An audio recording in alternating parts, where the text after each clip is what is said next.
ngecerk hujan ti Kangjeng Nabi bakal ngecrok tapi tejaradi tatangkala panas ongko usim hujan tapi panas okos urang naik mobil mewah tapi kesangan geus balikan urang ngaji kuari hudangkeun awak urang nu keur hees supaya gigisik tempo gerak ka alam barzah ulah neulean batur awak urang bakal dibaringkeun di alam barzah.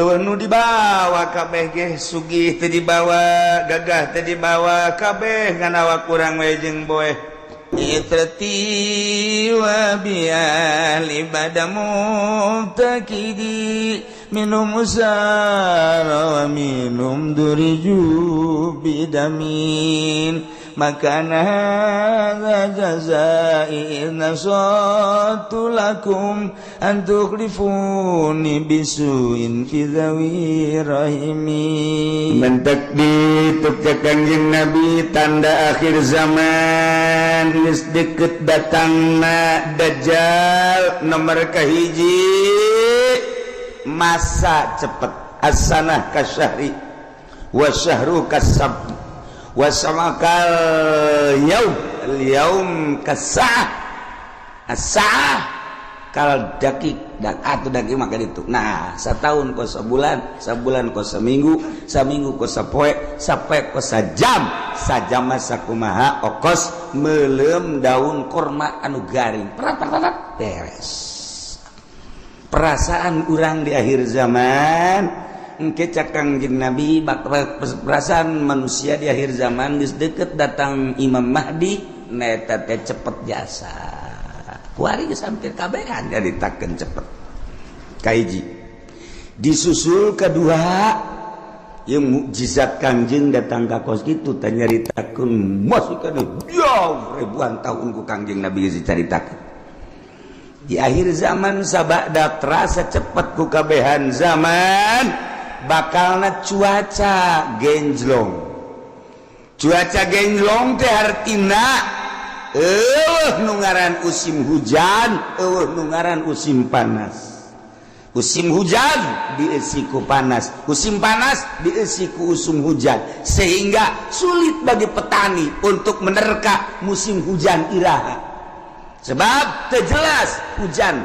teu diperkirakan bulan eta hujan bae jadi perkirakan bulan eta bakal teu hujan teu diperkirakan bakal hujan teu jadi genjlog waktu eta geus tereh deukeut Imam Mahdi datang nu paling deukeut engke setahun hujan teu eureun-eureun hujan beta mengacrek bae hujan ke eureun sajam 2 jam mendung deui hujan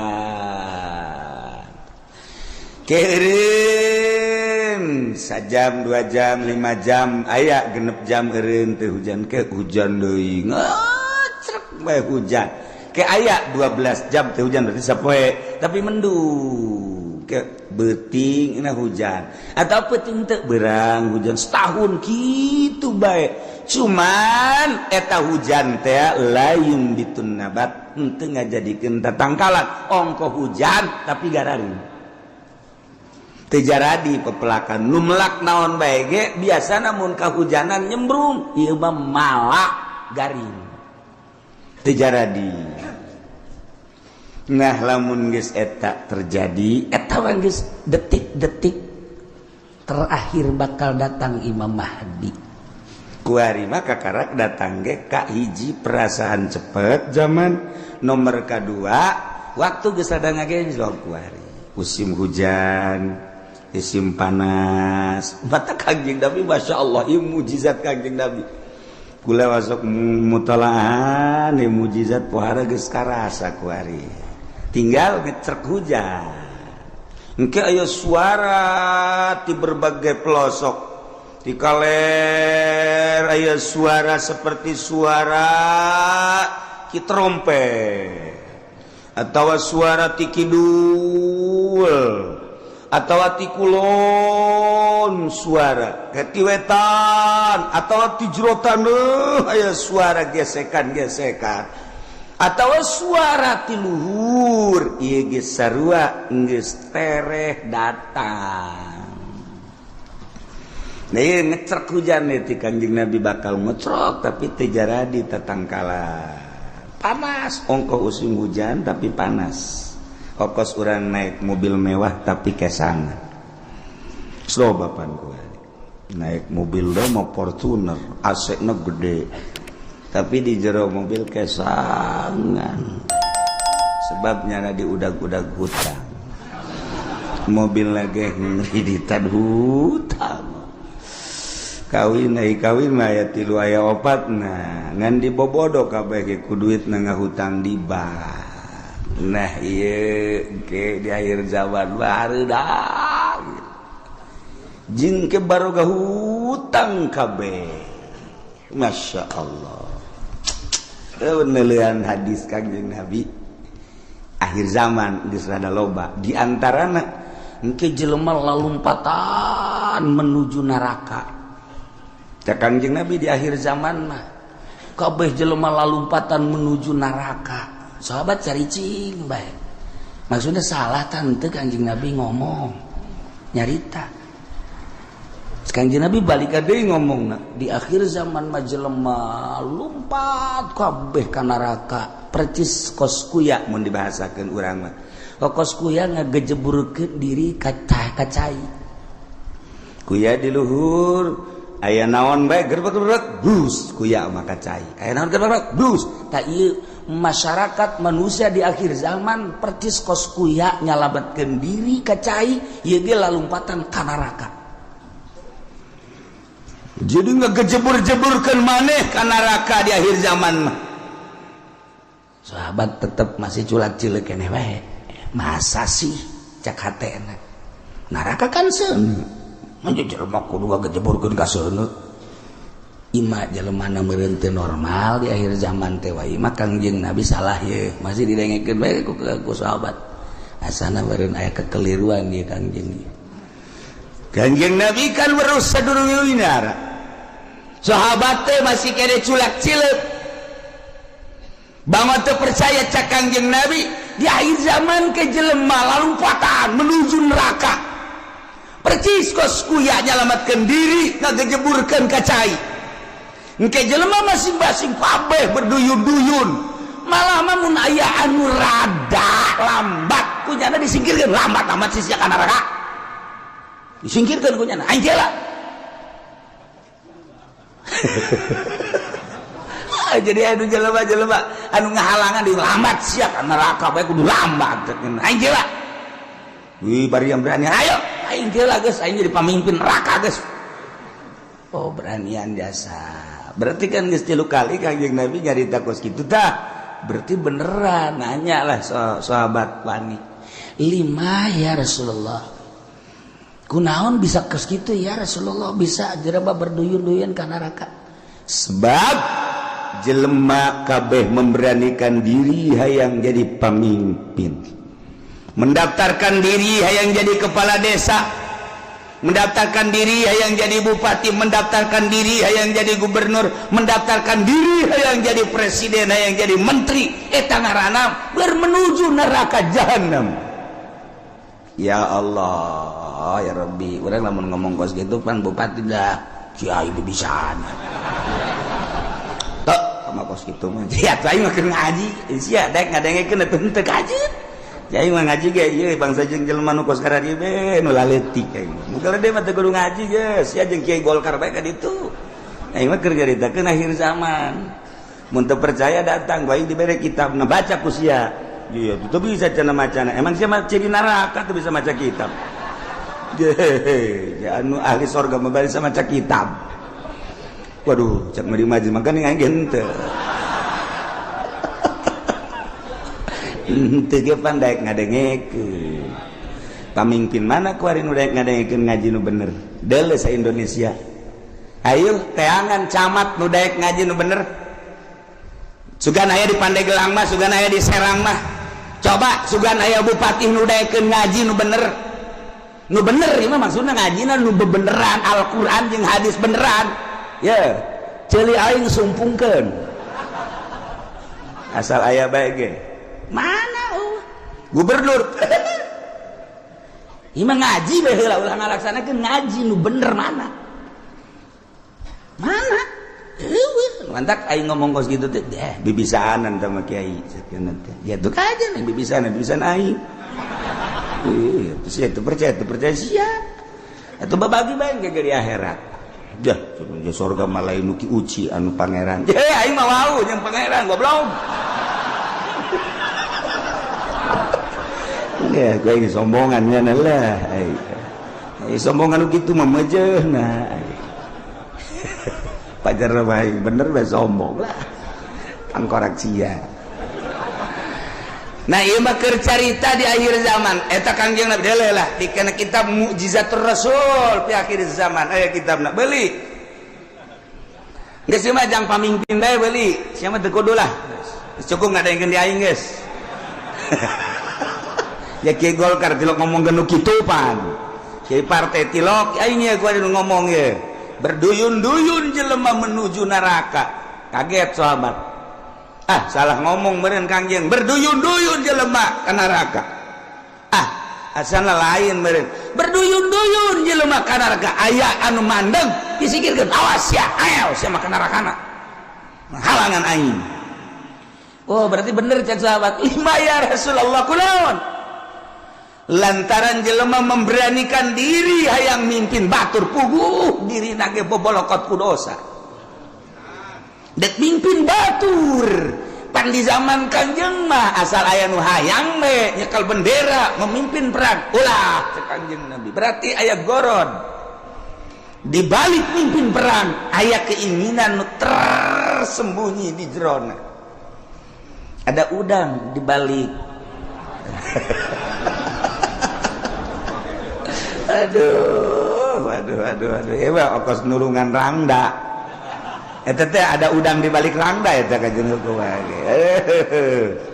aya rangda katabrak sepeda di ais eta teh lain sangais-gaisna mun ditanya karunya jasa katabrak sepeda sakjana isukna aya nini katabrak motor diantapkeun munyana goblok taji pendi blon korek ada udang di balik eta aduh masya Allah nah iya ge jekel bendera ketika hayang teh cek Kangjeng Nabi aya goron ketika embung karak ya masya Allah mulus berarti nah jelema di akhir zaman teh anu memberanikan diri hayang jadi pemimpin berarti nyana keur lumpat menuju neraka jahanam jelema anu dagang di akhir zaman mah berarti jelema anu siap ka neraka anu dagang ge sahabat kaget je pan ka dagang-dagang atuh kaget sahabat ge pan ka dagang-dagang kunaon sebab di akhir zaman mah eueuh anu teu riba dipikir je berarti menuju neraka kabeh eta geus deukeut tamatah geus kos kitu mah geus deukeut jasa nah geus cerita akhir zaman tanda-tanda akhir zaman kasatu waladi zina tanda akhir zaman teh mabok tanda akhir zaman teh kitu sarik maling kabehan maling geus puguh masyarakat maling HP maling sepeda maling motor maling mobil atuh jadi negara ge maraling beda ngaran doang jang masyarakat mah maling jang di luhur mah korupsi beda ngaran urang lembur teh nyahoan korupsi pajar lain maling Baja maling, mun urang bebeja ka urang lembur kan ini tuh, itu tuh tukang korupsi, bagus amat. Oh bagus, saknya teh. Tuh nyaon korupsi nya mah. Sarua jeung air mineral, barang urang dibere ini air mineral, ih embung ini mah air mineral mah. Kunaon? Eta kan dicampuran mineral. Oh, oplok. Cak jana meureun mineral teh pajar ragi lah kira-kira gitu tah. Nih air mineral bagus nih embung ini mah ayo kudu dicampuran mineral je ya ini udikna gebelah ditu deui udik tamati udik teh masih 2 kilometer ka ditu eta loba bahasa-bahasa di akhir zaman urang lembur teh nyaho maksudnya ditekan situasi dan kondisi cak urang lembur teh mah kiai isian malulu cenah ngomongna ieu mah teu betah urang lembur atuh dibere bahasa kos kitu ternyata dek intelekan jeung urang lembur teu ngarti eta teu nyambung ngaran di lembur mah ngomong lembur bae gua sekolah ieu loba jasa nu nitahan bahasa Indonesia teu betah ieu mah emang teu betah teu bisa teu bisa teu bisa asal pakai bahasa Indonesia bae kandas okos urang rajet bahasa Jawa kebel-kebel Sunda deui bae nya ge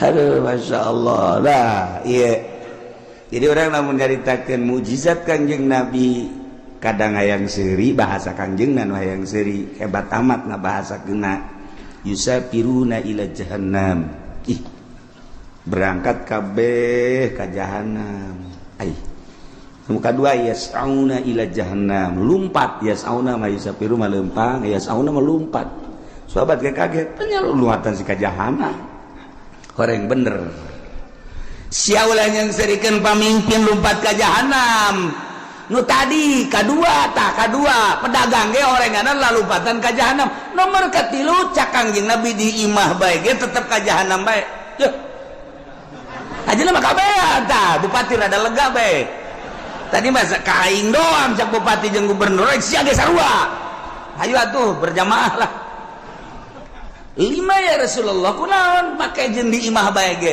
sebab di jero imah ge teu kaluar tina maksiat di jero imahna di jero kamarna nyieun kamar deui di jero kamarna nyieun kamar deui dipoekan tetep maksiat bae Allah Karim sebab apa di jero mainnya geus bisa make jaringan internasional sanajan di jero kamarna di kamaran deui kamarna dipoekan tapi nyana bisa nempo Hollywood di jero kamarna di kamaran deui dipoekan tapi nyana keur aya di Hollywood ya Allah ya Rabbi Masya Allah pindahkan keur aya di California Masya Allah pohar ya Allah jauh teuing lah ke California mah pencet deh Texas woi cek ini eta sih negara mana ulah loba omong nih ini mah nini bae nyahona paling ge bojong bae kendal bae nyahona mangsa nu karari itu bae teketos bae des nyahona kadinya bae pugu di bojong ge sarujeng di Texas kuari mah eueuh nu teu akur kuari kahirupan di Amerika jeung di Citra aja atuh beda kahirupan di California jeung di BSD aja teu beda saeutik-eutik can akur sok deuleu naon nu eueuh kuari di BSD lamun di Amerika urang ningali minuman bebas urang turun di pesawat di Abu Dhabi minuman ti mimiti segede cinggir datang ke segede awak minuman haram aya digelar di Abu Dhabi cek urang ieu negara Islam nama ieu tapi pan minuman pohara meuli urang roti di dinya plek nu belah dieu belah kulon nyelempet dibuka aya gambaran jerona roti kula gitu bebejakan nu sejen kula doang eta geus aja mareuli roti meuli roti garing belah ditu belah ieu kan minuman tuh wow barulut tempat teh di Abu Dhabi cek kula teh meuli roti belah ditu tah nah meuli detik segini korma segala naon teh dibeli buka aya gambaran sia seuri emang ngarti teh naon sih maksudnya aya gambaran tuh pakai celana sia geus ditutupkeun deui ku kula lah dia kan banjang bawaan ka imah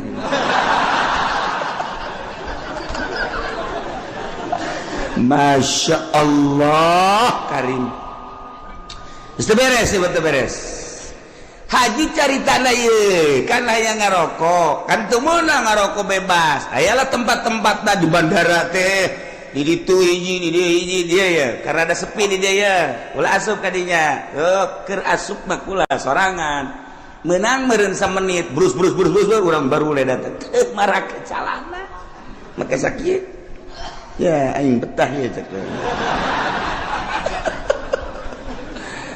perlakuan ngalakukeun nu teu senonoh di jero dihareupeun manusia-manusia geus biasa kaluar we kula masyaallah karim eta di Abu Dhabi kos kitu di Abu Dhabi encan di jerona eta kakarak di bandara masyaallah karim encan di Amerika na encan di Inggris encan di Jerman di Prancis teu kudu jauh-jauh di urang emang kumaha gitu masyaallah tanyakeun ke kacamat ge pan nanyakeun ka camat berarti rahasia geus teu kudu nanyakeun ka urang lembur ka camat anu gaul tapi camat saha teu jauh kula wae waktu jauh gitu jauh jasa 1 2 3 4 camat nu gaul nu sok biasa kapanggih di satelit terus sia mah geus moal nyaho satelit kan tadi mana dasar lembur sia mah kampungan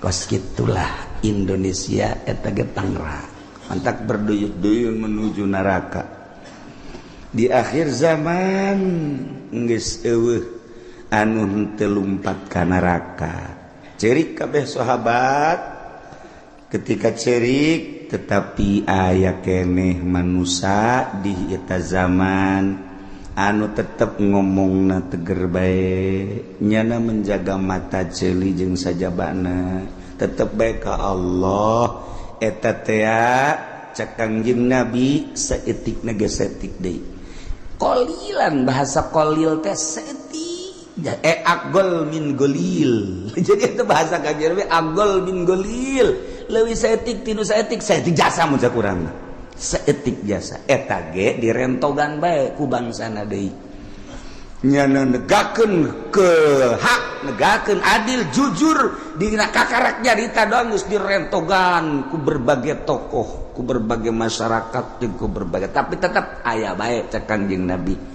datang ka engke Imam Mahdi turun datang ka Dajjal aya bae hiji mah setiap negara kabupaten dibere ku Allah hiji cuman geus hese nyalametkeunana sakadar nyarita ilah Kangjeng Nabi nyaritakeun mukjizat di akhir zaman geus kuari mah zaman geus karasa cepet waktu ngageser geus encan doang hujan ngecrek satahun angkep lamun kula nyaritakeun Mekah bakal dilebaran Madinah bakal diberet geus eukeur malah ieu tinggal hujan ngecrek satahun tapi teu jaradi naon teu jaradi jelema berduyun-duyun menuju neraka jahanam teu karasa Masya Allah tetep urang mantak ngaji urang hayang salamet mudah-mudahan urang kabehan disalametkeun ku Gusti Allah keluarga urang pemajikan anak incu urang disalametkeun pamimpin urang geja eta mah ku nafsuna ieu ketika nyana ngaragap nurani nama tetepnya lagi ceurik sarua bae hayang salamet mudah-mudahan dibere babalik pikir kemudian nyana bisa ningali ka arah anu salamet amin ya rabbal wa tanakidul imamatu bisa sah jadi pamimpin jadi presiden bil bai'ati ku di bai'at wal asahu nurutkeun cekal asah bai'atu ahlil hilli wal iqdi saha minal ulama'i war ru'asa'i wa wujuhin nas alladzina yatayassaru ijtiba'uhum artina nu milihna teu kudu keseluruhan nagara nama bentukna khalifah tapi praktek memilih nama bai'at kulantaran bai'at teh aya bai'atu ahlil hilli wal iqdi berarti aya pemilihan demokrasi sebab ketika harita nu hendak dipilih diangsongkeun 3 tokoh lain bae Sidina Abu Bakar Siddiq ayat 3 cuman nu dipilih Abu Bakar Siddiq berarti kan hampir mirip secara demokrasi pemilihan nama dipilih biasa nah ieu keur carita memilihna wal asahu bai'atu ahlil hilli wal iqdi henteu kudu keseluruhan masyarakat nu buta dituntun, nu torek dituntun, nu nini dituntun, teu kudu. Jadi dipilih per desa sabaraha nu boga wawasan untuk maju. Lamun sakecamatan sabaraha desa pilih per desa teh mun sadesa aya 18.000 manusia. Kemudian diperkecil deui ku ari mah di kitu naon ngaranna dipekarkeun jadi 8.000 atau 7.000 per desa. Eta nu 7.000 tingali per kelompok-kelompok nasasi nu boga wawasan untuk maju ieu teh jang keselamatan bangsa jeung negara. Ahlil hilli wal ibdi geus ulama nu milihna ulah diberean duit di umrah-umrahkeun supaya manehanana milih tegala dibere motor dibere mobil aduh eta mah sogok menyogok ngaranna. Lamun aya kiai nu narima sogokan ti pemerintah sogokan ti jelema-jelema nu endek calon eta berarti kiai keur lumpat nerlang bae dek menuju neraka jahanam. Teu kudu ese dengan kiai kos kitu. Lamun aya jelema kiai dek milih pemimpin tapi jana menerima sogokan ti partai, ti ketua, ti kandidat, berarti eta kiai keur ninggalkeun masyarakat dak menuju neraka jahanam. Tinggal kukula ada ditanya, aya eueuh kiai nu kos kitu. Aya, lamun aya pang nyebutkeun saurang. Coba udah isin seorang di Tangerang teh kudu kasarang-sarang Tangerang ayo urang pasar Kemis ayo siapa aya bae kagak deketan ka Cilomok sia sia mah ka aing meureun kajen kuku mah ge dasarna sia mah ekstrim.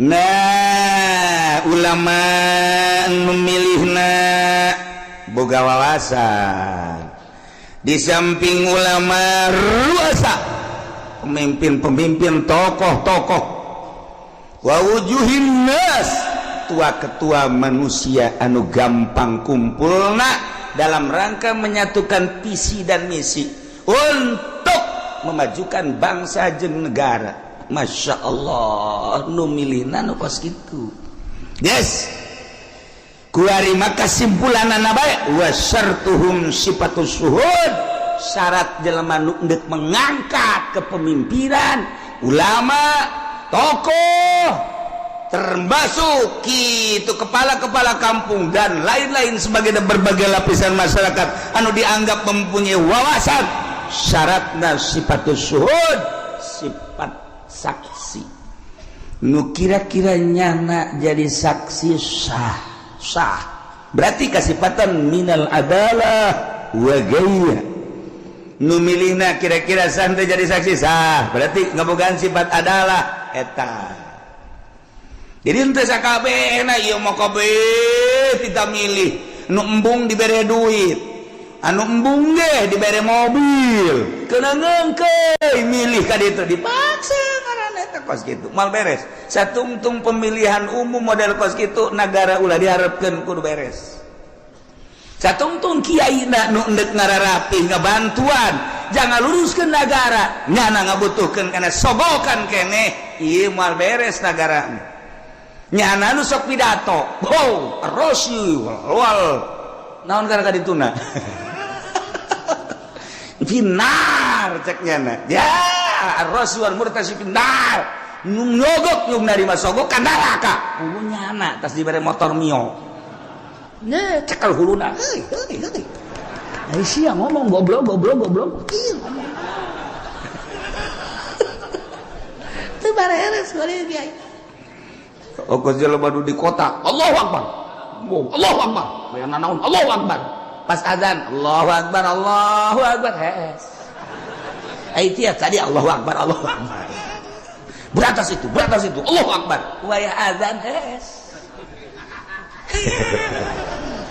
tekan teu beres eta geus balikan urang ngaji kuari hudangkeun awak urang nu keur hees supaya gigisi tempo gerak ke alam barzah. Ulah neulean batur awak kurang bakal dibaringkeun di alam barzah. Teu nu dibawa kabeh ge sugih teu dibawa, gagah teu dibawa, kabeh ngan awak kurang we jeung boeh. Dibukakeun ieu na ditempelkeun pipi urang kana taneuh. Sakadar urang gagah, sakadar gagah keur hirup paeh mah geuninganan kos kitu.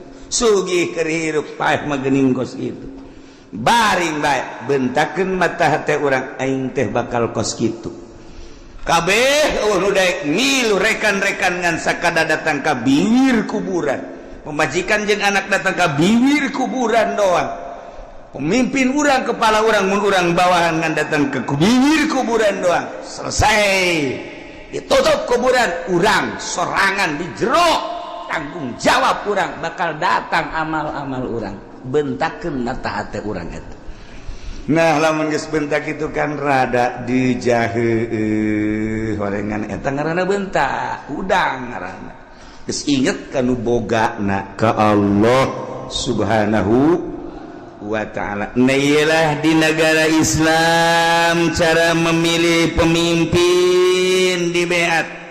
Cara ngabeatna cekawal asob bai'atu ahlil hilli wal iqdi, ngabeatna ahlil hilli wal iqdi yakni minal ulama war ru'asa wa wujuhin nas. Ulama-ulama jeung pemimpin-pemimpin jeung tokoh-tokoh masyarakat anu mudah berkumpulna untuk menyatukan visi dan misi dalam rangka melajukan bangsa jeung negara. Syaratna sifatus syuhud kudu sahnyana jadi saksi.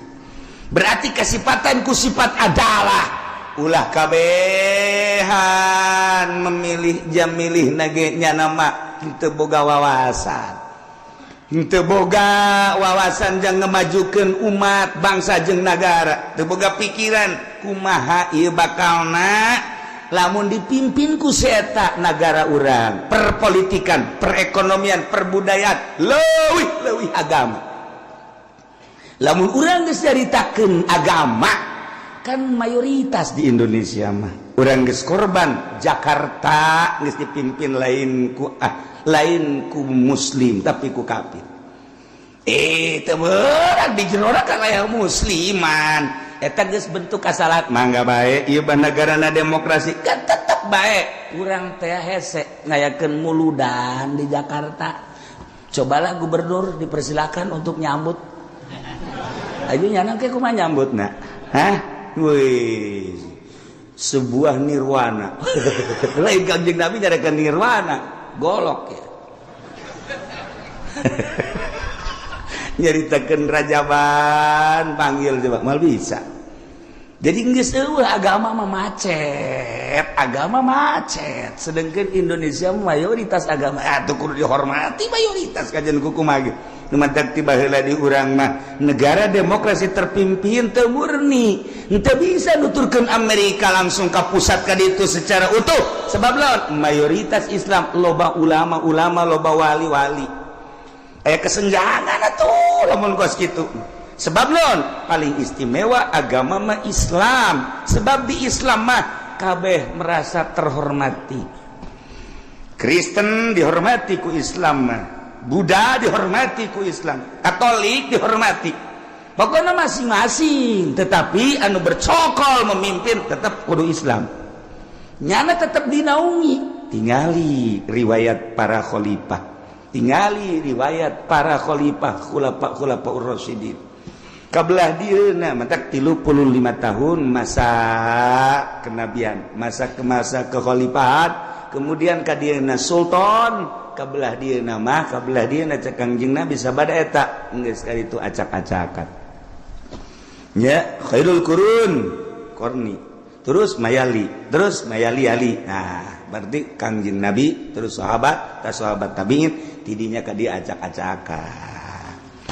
Urang di zaman acak-acakan tapi masih keneh bisa maca Quran, maca tafsir ieu ge anugerah ti Gusti Allah Subhanahu wa ta'ala. Di zaman akhir anu geus lain lalagaan, urusan riba, urusan keadilan geus eueuh, kejujuran geus eueuh, tapi tetep baik aya keneh mudun tasa urang-saurangan di negara aya komo di masyarakat mah teu rusak kabeh sakieu geus alhamdulillahirabbil alamin salametkeun diri urang eueuh nu ngarunyaan ka diri urang iwal ti diri urang batur mangan sakadar huhahehe doang mantak Tuan Syekh Abdul Qadir kedatangan tamu setelah kedatangan tamu nyaritakeun cintana ka seseorang seri Tuan Syekh datang deui tamu nyana nyaritakeun cinta ka seseorang seri geus beres ngobrol nyaritakeun cinta nyaritakeun bendu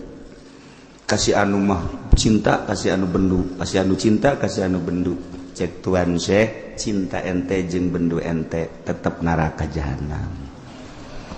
Kunaon emang sebab cinta jeung benduna lain lillah aya kepentingan urang resep jasa ka tokoh nu itu pohara emang kunaon mantak resep sok merean bae aing bendu jasa kasih itu kunaon pelit tuh kan aing resep jasa ka kiai itu batu emang kunaon kiai itu mah naon bae ge jeung meunangnya nama itu semua mah menang bae anu mengkredit menang segala menang kalau deposito menang aing geunaheun kadinya aing bebarengan jigana nonton bola tah kieu mah kudu kos kitu internasional aing resep jasa kajana mah